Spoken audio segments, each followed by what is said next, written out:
Welcome you all. Today in this video I am going to help you with yes or no type of question.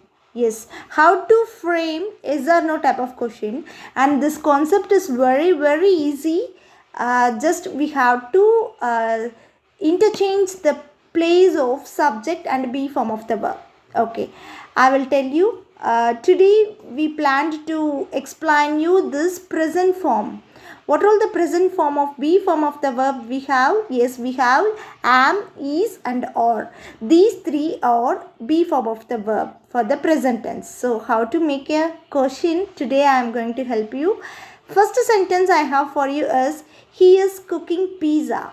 In this, which one is a be form of the verb? Is. So what we have to do? We have to just bring that is in front of the subject. Very easy concept. Keep in mind. Okay. Is he cooking pizza?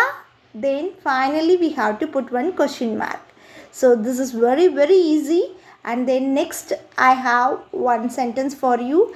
That sentence is they are playing cricket. So in this sentence, which one is a be form of the verb? This be form of the verb is are. So what we have to do, just we have to bring this are in front of the subject they. Then it will become a question. Yeah, are they playing cricket? Finally we have to put one question mark. I think this video is useful for you. If you thought this is useful, please share with your friends. And thank you so much, and we will see you on the next video. Hope you all enjoyed this video. Thank you so much.